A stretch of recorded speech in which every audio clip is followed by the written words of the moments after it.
Today on Getting Sound, we are going to go through the song, listen for any issues, pick those out, and then fix them so that we can get ready for overdubs.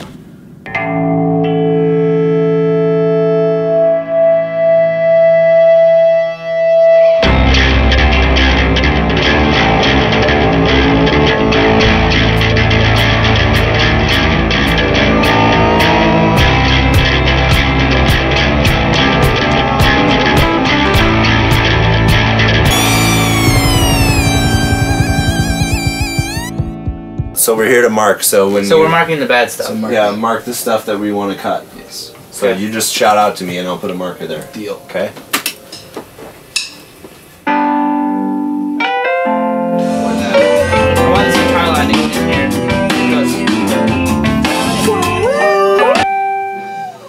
He missed that in the take that we picked, so I just pulled it from another take and dropped it right in.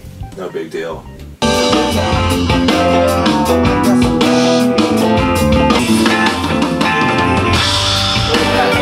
Tell me when at all. That's a no from me.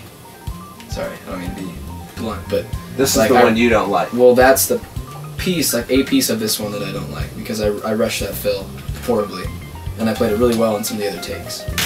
That's easy. You want the fill from the other take, which is 10, right?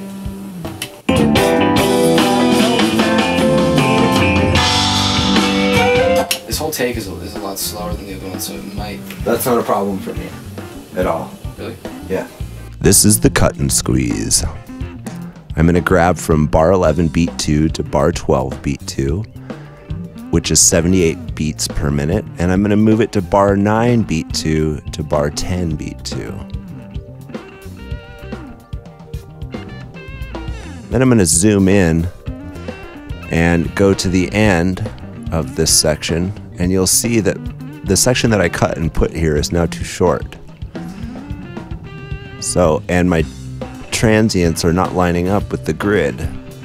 Quick fix, use my trimmer tool with the time compression expansion tool, and I'm going to stretch it all the way right to bar 10 beat 2. Now you can see that my transient lines up with the grid and I'm perfectly in tempo. Now I just have to do my crossfades.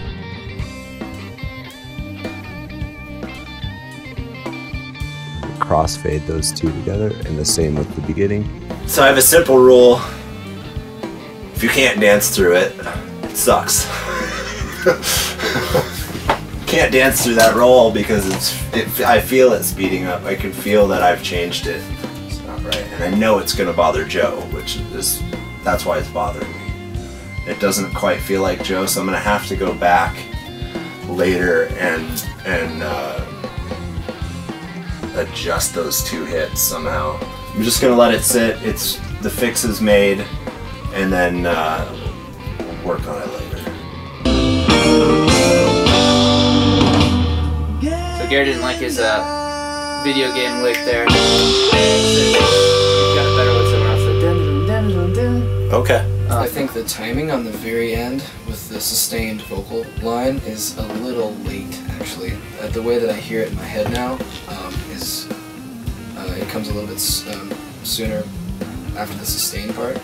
Let's play it, and then...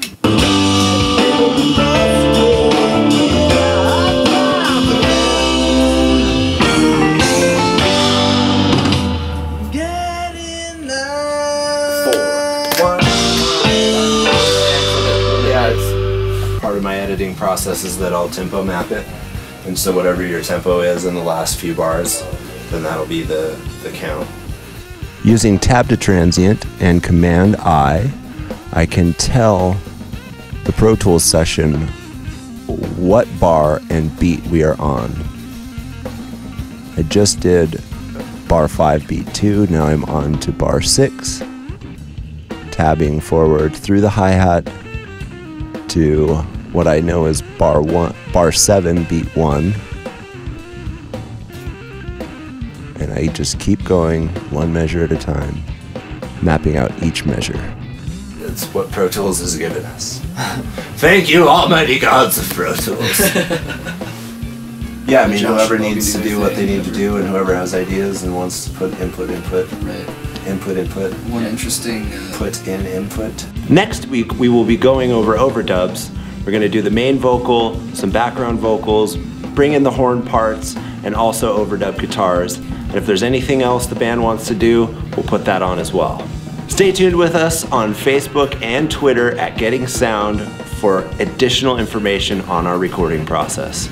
Moment of silence for the gods of Pro Tools.